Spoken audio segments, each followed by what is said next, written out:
want you to know that we believe in each and every one of you. That is exactly why we're here. We believe that you all have the ability to make a mark on this world that will last for generations to come.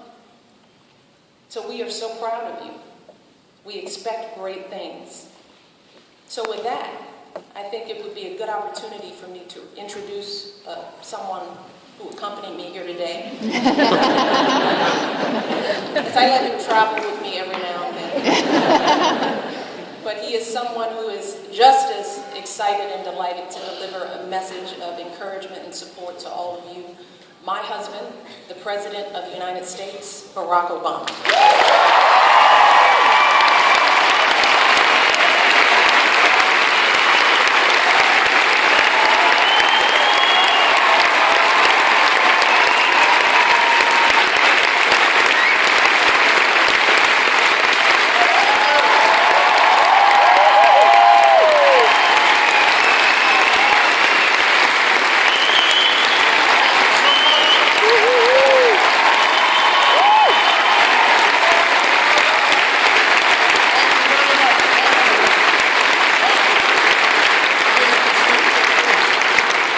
Well, hello, Belfast.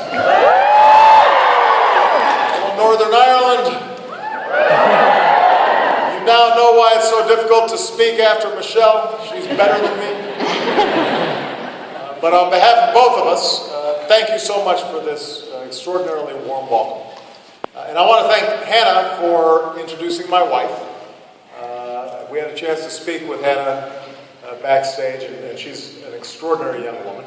Who I know is going to do even greater things in years to come. I want to thank two men who I've hosted at the White House on many a St. Patrick's Day for their warm welcome. First Minister Peter Robinson and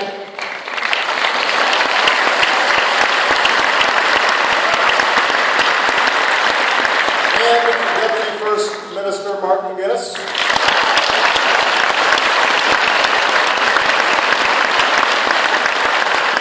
I spend the whole year trying to unite Washington around things, and they come to visit on St. Patrick's Day, and they do it in a single afternoon. I want to thank the Secretary of State for Northern Ireland, Teresa Villiers.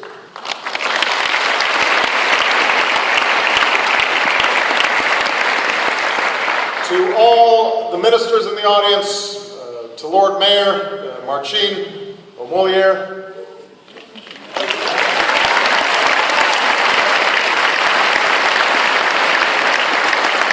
and I want to thank all the citizens of Belfast and Northern Ireland for your hospitality.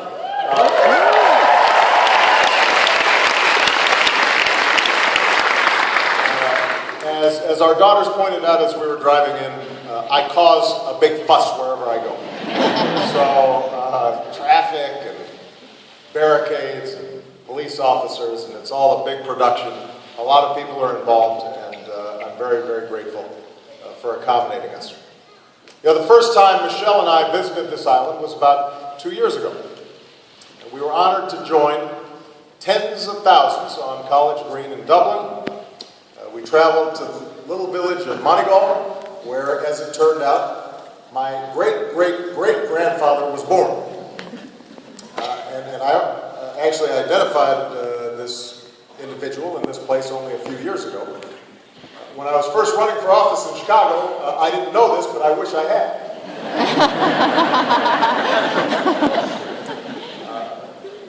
When I was in Chicago, as I was campaigning, they'd look at my last name, and they'd say, "Oh, there's an Obama from the homeland running on the south side, so he must be Irish." But I've never heard the Gaelic name Barack.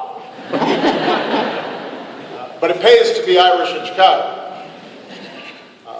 So while we were in Moneygall, I had a chance to meet my 8th cousin, Henry, who was also known as Henry VIII. We knew he was my cousin because his ears flapped out, just like mine.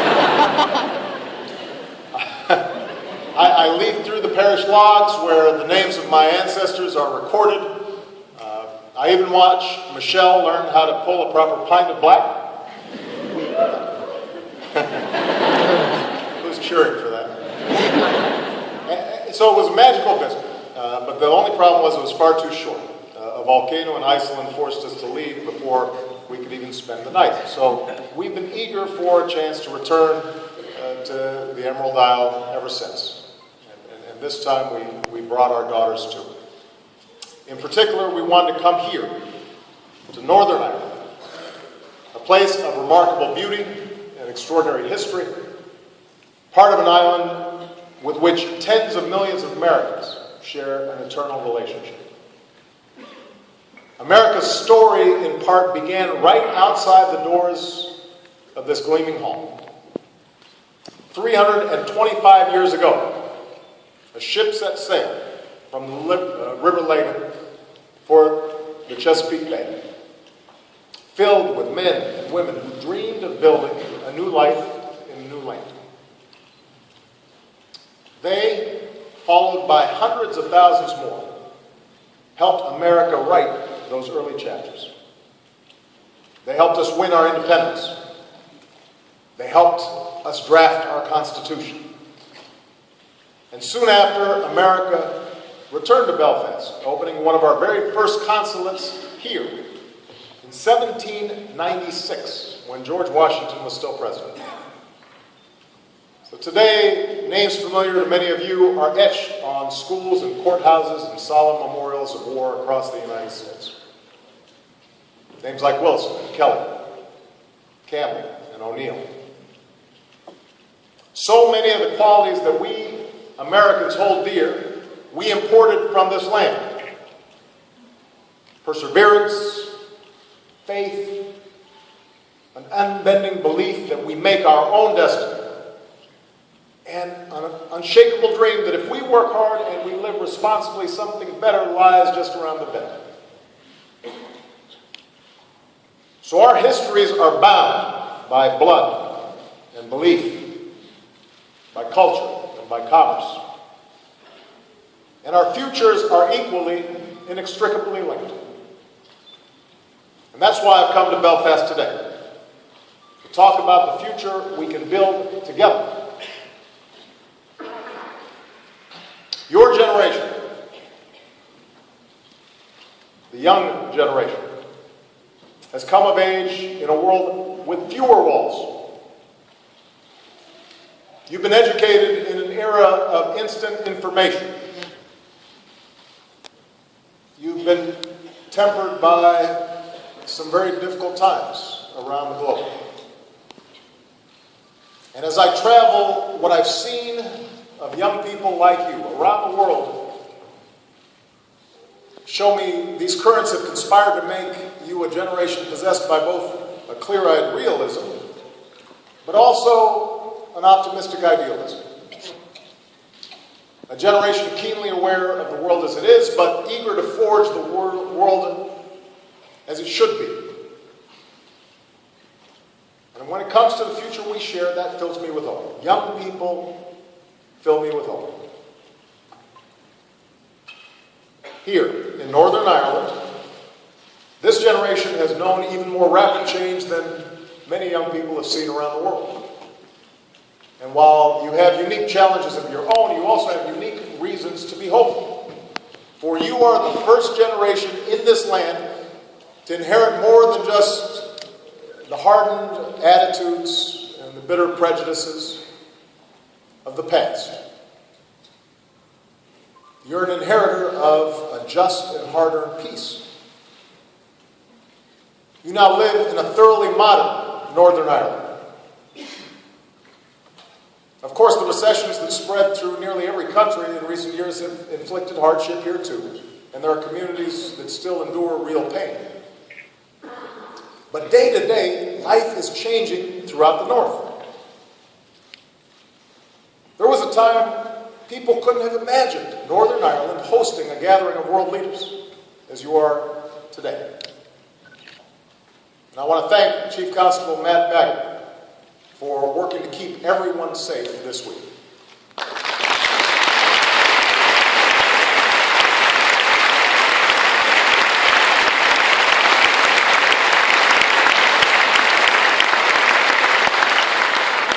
Northern Ireland is hosting the World Police and Fire Games later this year.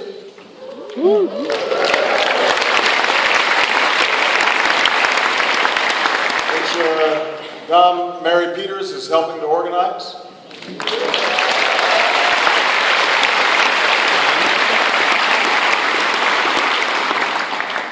Golf fans like me had to wait a long 6 decades for the Irish Open to return to the North last year.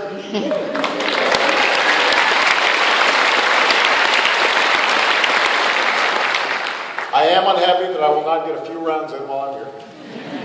I did meet Rory McIlroy last year.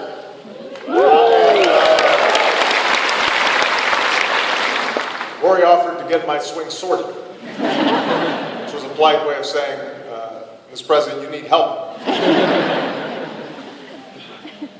None of that would have been imaginable a generation ago.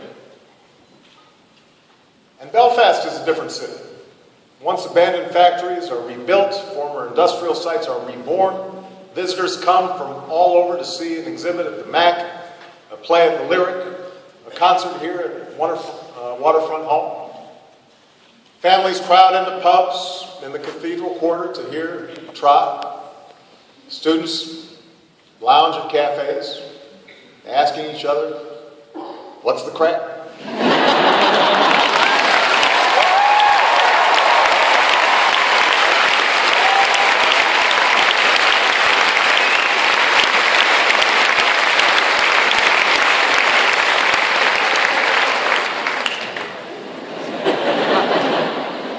So to paraphrase Seamus Hayden, it's the manifestation of sheer bloody genius.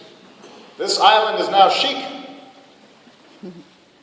And these daily moments of life in a bustling city, a changing country, it may seem ordinary to many of you. And that's what makes it so extraordinary. For that's what your parents and grandparents dreamt for all of you. To travel without the burden of checkpoints or roadblocks or seeing soldiers on patrol. To enjoy a sunny day free from the ever-present awareness that violence could blacken it at any moment. To befriend or fall in love with whomever you want. They hoped for a day when the world would think something different when they heard the word Belfast. And because of their effort, because of their courage, that day has come.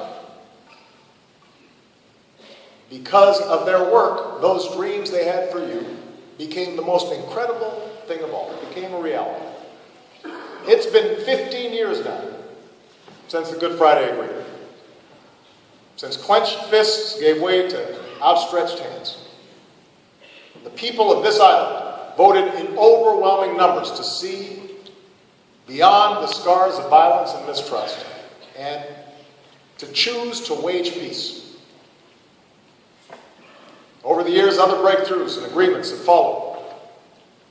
That's extraordinary, because for years, few conflicts in the world seemed more intractable than the one here in Northern Ireland.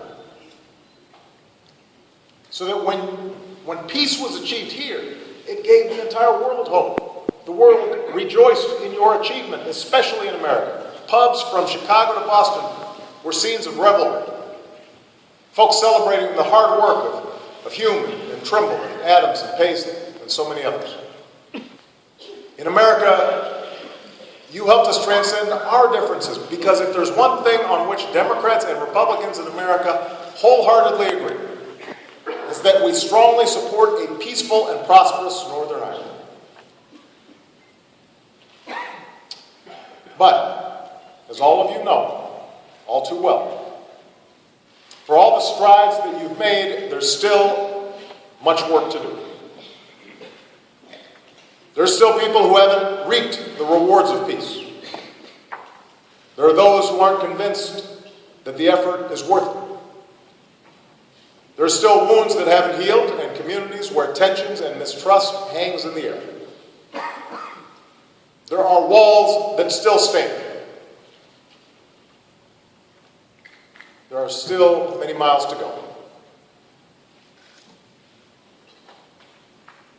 From the start, no one was naive enough to believe that peace would be anything but a long journey.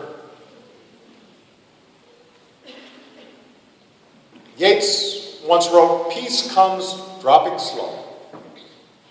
But that doesn't mean our efforts to forge a real and lasting peace should come dropping slow. This work is as urgent now as it has ever been, because there's more to lose now than there's ever been. In today's hyper-connected world, what happens here has an impact on lives far from these green shores. And if you continue your courageous path toward a permanent peace, and all the social and economic benefits that have come with it, that won't just be good for you. It will be good for this entire island. It will be good for the United Kingdom. It will be good for Europe. It will be good for the world. We need you to get this right. And what's more, you set an example for those who seek a peace of their own. Because beyond these shores, right now, in scattered corners of the world, there are people living in the grip of conflict. Ethnic conflict, religious conflict, tribal conflicts. And they know something better's out there. And they're groping to find a way to discover how to move beyond the heavy hand of history. To put aside the violence. They're studying what you're doing. And they're wondering, perhaps if Northern Ireland can achieve peace, we can too. So you're their blueprint to follow. You're their proof of what is possible. Because hope is contagious. They're watching to see what you do next. Now, some of that is up to your leaders. As someone who knows firsthand how politics can encourage division and discourage cooperation, I admire the Northern Ireland Executive and the Northern Ireland Assembly all the more for making power sharing work. That's not easy to do. It requires compromise. And it requires absorbing some pain from your own side. So I applaud them for taking responsibility for law enforcement and for justice, and I commend their effort to building a united community. Important next steps along your transformational journey. Because issues like segregated schools and housing, lack of jobs and opportunity, symbols of history that are a source of pride for some and pain for others, these are not tangential to peace, they are essential to it. If towns remain divided, if Catholics have their schools and buildings and Protestants have theirs, if we can't see ourselves in one another, if fear or resentment are allowed to harden, that encourages division. It discourages cooperation. Ultimately, peace is not just about politics. It's about attitudes. It's about a sense of empathy. It's about breaking down the divisions that we create for ourselves in our own minds and our own hearts that don't exist in any objective reality, but that we carry with us generation after generation. And I know because America, we too, have had to work hard over the decades, slowly, gradually, sometimes painfully, in fits and starts, to keep perfecting our union. 150 years ago, we were torn open by a terrible conflict. Our Civil War was far shorter than the Troubles, but it killed hundreds of thousands of our people. And of course, the legacy of slavery endured for generations. Even a century after we achieved our own peace, we were not fully united. When I was a boy, many cities still had separate drinking fountains and lunch counters and washrooms for blacks and whites. My own parents' marriage would have been illegal in certain states. Someone who looked like me often had a hard time casting a ballot, much less being on a ballot. But over time, laws change. And hearts and minds change. Sometimes driven by courageous lawmakers, but more often driven by committed citizens. Politicians oftentimes follow rather than lead. And so, especially young people, help to push into pride and to protest. And to make common cause with those who did not look like them. And that transformed America, so that Malia and Sasha's generation, they have different attitudes about differences and race than mine, and certainly different from the generation before that. And each successive generation creates a new space for peace and tolerance and justice and fairness. And while we have work to do in many ways, we have surely become more tolerant and more just and more accepting, more willing to see our diversity in America not as something to fear, but as something to welcome because it's a source of our national strength. So as your leaders step forward to address your challenges through talks by all parties, they'll need you, young people, to keep pushing, to create a space for them, to change attitudes. Because ultimately, whether your communities deal with the past and face the future united together, isn't something you have to wait for somebody else to do. That's a choice you have to make right now. It's within your power to bring about change. Whether you are a good neighbor to someone from the other side of past battles, that's up to you. Whether you treat them with the dignity and respect they deserve, that's up to you. Whether you let your kids play with kids who attend a different church, that's your decision. Whether you take a stand against violence and hatred and tell extremists on both sides that no matter how many times they attack the peace, they will not succeed, that is in your hands. And whether you reach your own outstretched hand across dividing lines, across peace walls, to build trust in a spirit of respect, that's up to you. The terms of peace may be negotiated by political leaders, but the fate of peace is up to each of us.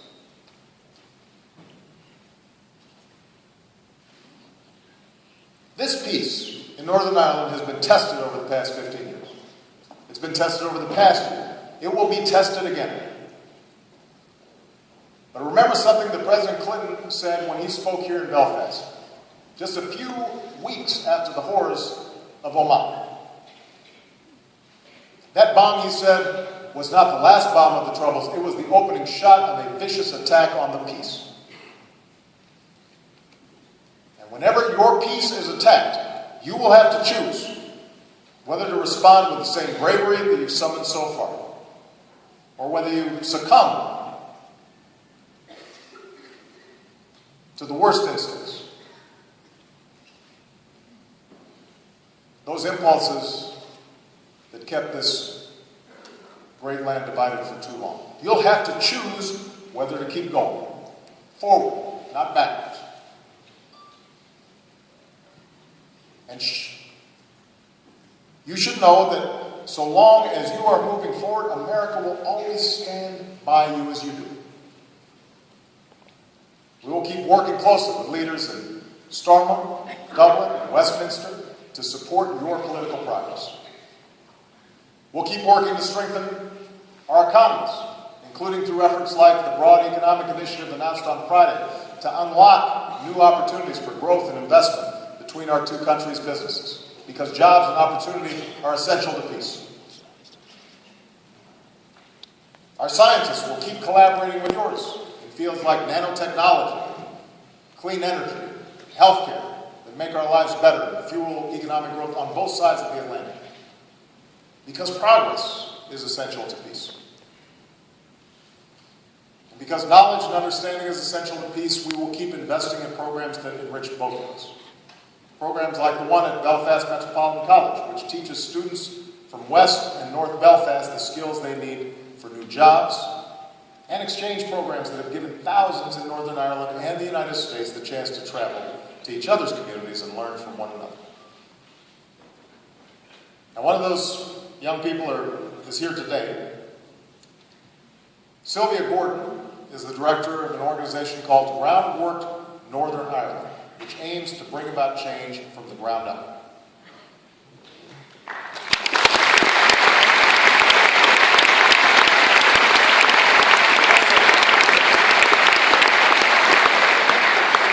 Sylvia here somewhere. Where is she? She's here somewhere. Up here. Up here. Well, you're here too. Some guy just waved and said, I'm here. Which is good. I appreciate you being here. As someone who got my start as a community organizer, I was so impressed with what Sylvia has done, because a few years ago, Sylvia visited the United States to learn more about how Americans organize to improve their communities. So after she came home, Sylvia rolled up her sleeves here in Belfast and decided to do something about Alexandra Park. Some of you may know this park. For years, it was thought to be the only park in Europe still divided by a wall. Think about that. In all of Europe, you've got one park. It's got a wall in the middle of it. So Sylvia and her colleagues knew how hard it would be to do anything about a peace wall, but they reached out to the police. They reached out to the Department of Justice. They brought together people from across the communities. They knew it was going to be hard, but they tried anyway. And together, they all decided to build a gate to open that wall. And now people can walk freely through the park and enjoy the sun when it comes out. Just like people do every day in parks all around the world. It's a small bit of progress. But the fact that so far we've only got a gate open and the wall is still up means there's more work to do. And that's the work of your generation. So long as more walls still stand, we will need more people like Sylvia. We'll need more of you, young people, who imagine the world as it should be, who knock down walls, who knock down barriers, who imagine something different and have the courage to make it happen. The courage to bring communities together, who make even the small impossibilities a shining example of what is possible. And that, more than anything, will shape what Northern Ireland looks like 15 years from now and beyond. All of you, every single young person here today, possess something the generation before yours did not, and that is an example to follow. When those who took a chance on peace got started, they didn't have a successful model to emulate. They didn't know how it would work, but they took a chance. And so far, it has succeeded. And the first steps are the hardest and requires the most courage.